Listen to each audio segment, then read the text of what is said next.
দিয়েছি যারা খুনি ফ্যাসিস্ট শেখ হাসিনার পতন আন্দোলনে সক্রিয় ভূমিকা রেখেছেন, সেই সক্রিয় ভূমিকা রাখার অন্যতম এক অ্যাক্টিভিস্ট ডাক্তার পিনাকি ভট্টাচার্য, যিনি ফ্রান্সে বসে এই শেখ হাসিনা পতন আন্দোলনকে যেভাবে বেগবান করেছেন, বাংলাদেশের মানুষকে যেভাবে উজ্জীবিত করেছেন, বাংলাদেশের আন্দোলন যখন স্তম্ভিত হয়ে যাচ্ছিল, যখন এদেশের তরুণদের মধ্যে এক চরম রকমের হতাশা এবং চরম রকমের এক হতাশা সৃষ্টি হয়েছিল, ঠিক সে সময় তিনি ধারাবাহিকভাবে এই সরকারের ভিতরের সকল কুকৃতি এবং কুকর্মগুলো তুলে ধরে এই তরুণদেরকে আবারও উজ্জীবিত করেছে।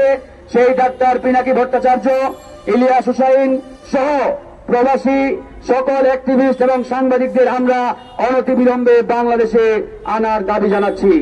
প্রিয় বন্ধুগণ, আজকে মনে রাখতে হবে, আজকে বাংলাদেশে আমরা ছাত্র জনতা যারা আন্দোলন সংগ্রাম করেছি, যারা এই আন্দোলন সংগ্রামে সক্রিয় ভূমিকা রেখেছি, আমরা যেমন এই 2024-এর দ্বিতীয় মুক্তিযুদ্ধের আমরা নব মুক্তিযোদ্ধা, ঠিক একইভাবে বিদেশের মাটিতে বসে যারা শেখ হাসিনার পতন আন্দোলনে ভূমিকা রেখেছে তারাও বাংলাদেশের নব মুক্তিযোদ্ধা।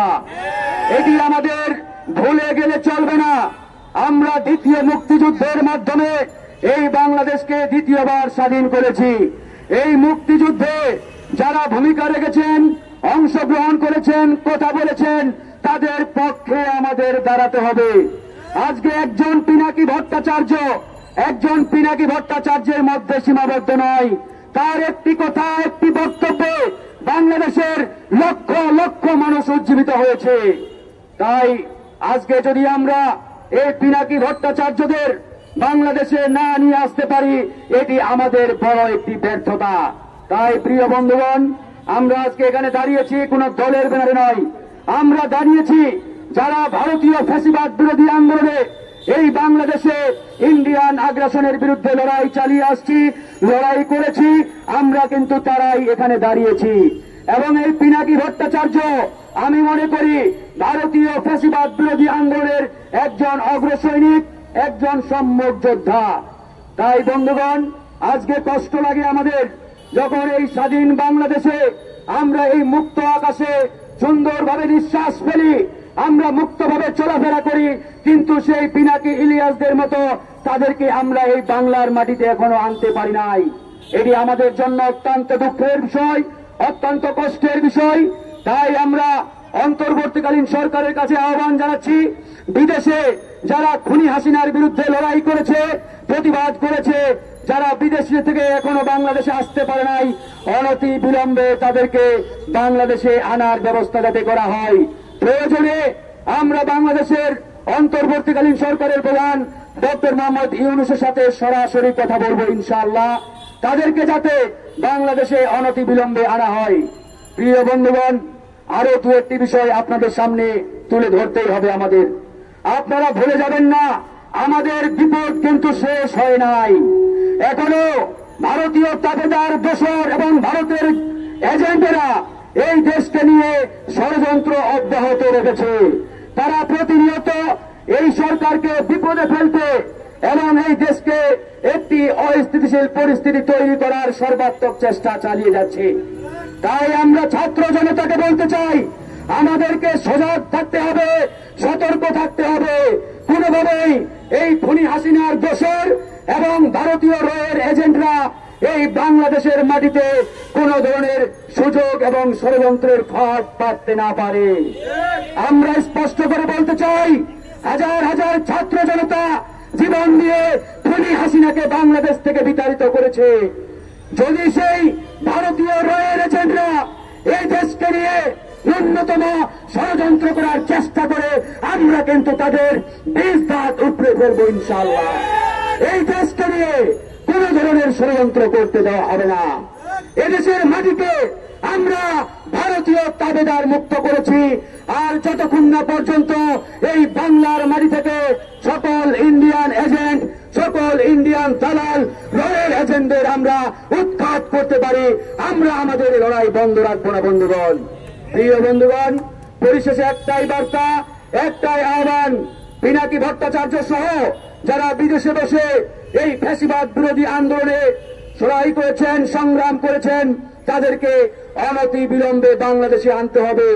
একই সাথে আজকের এই মানববন্ধন থেকে, প্রতিবাদ কর্মসূচি থেকে একটি আহ্বান জানাচ্ছি, পিনাকি ভট্টাচার্যকে বাংলাদেশে এনে তাকে বৈদেশিক কর্মসংস্থান বিষয়ক উপদেষ্টা হিসাবে নিয়োগ দিতে হবে। কারণ এই পদে থাকার একমাত্র যোগ্য দাবিদার পিনাকি ভট্টাচার্য। আমি মনে করি তাকে যদি এই অন্তর্বর্তীকালীন সরকারে জায়গা দেওয়া হয়, আমার মনে হয় 2 কোটি প্রবাসী যারা বিদেশে বসে রয়েছে, বিদেশে কাজ করছে, বিশ্বের বিভিন্ন দেশে অবস্থান করছে, তাদের যে দুঃখ দুর্দশা, তাদের যে কষ্ট, এগুলো পিনাকি ভট্টাচার্য আগামী 2 থেকে 3 মাসের মধ্যে সুন্দরভাবে সমাধান করতে পারবে। কারণ তিনি জানেন এই প্রবাসীদের কষ্ট কতটুকু, এই প্রবাসীরা কিভাবে কষ্টে রয়েছেন। তাই আমরা আজকের এই কর্মসূচি থেকে পিনাকি ভট্টাচার্যকে বাংলাদেশে এনে এই অন্তর্বর্তীকালীন সরকারে অন্তর্ভুক্ত করার জোর দাবি জানাচ্ছি। আসসালামু আলাইকুম। আমি যখন সালাম দিয়ে শুরু করি, আমার জাতি ভাই যারা আছেন অনেকেই দুঃখিত হন। আমি সালাম দিয়ে শুরু করি এই জন্য, বাংলাদেশে মেজরিটি মানে 100 জনের 90 জন হচ্ছে মুসলমান। আমি এর জন্য সালাম দিয়ে শুরু করি, পরে আমার জাতি ভাইদেরকে নমস্কার আদাব জানিয়ে শুরু করি। আমরা সকলে জানি বাংলাদেশে এক ঐতিহাসিক ঘটনা ঘটে গেছে, তার সুফল আমরা আজকে ভোগ করে আছি। সেই সুফল ভোগ করে সেই ঐতিহাসিক ঘটনার অন্যতম একজন নায়ক ছিলেন আমাদের পিনাকি দা।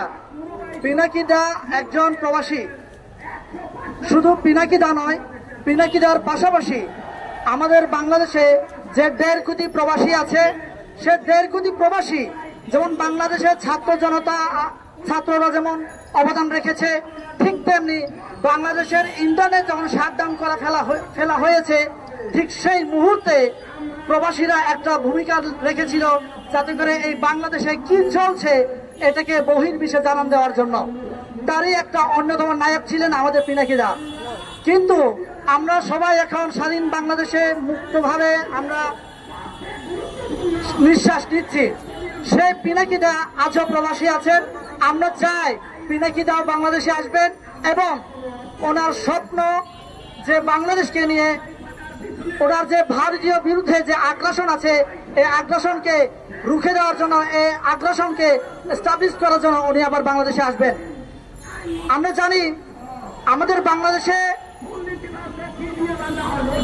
যারা ক্ষুদ্র হিন্দু আছেন, যারা বৌদ্ধ আছেন, যারা খ্রিস্টান আছেন, আমরা অনেকেই আমরা এভাবে মনে করি আমরা হিন্দু মানেই আমরা দেশের বিপক্ষে, বৌদ্ধ মানে দেশের বিপক্ষে, খ্রিস্টান মানে দেশের বিপক্ষে। আমি একটা কথা বলতে চাই যে আমরা যারা, আপনাদের এই কথা মনে রাখা, স্মরণ করার কোনো দরকার নেই।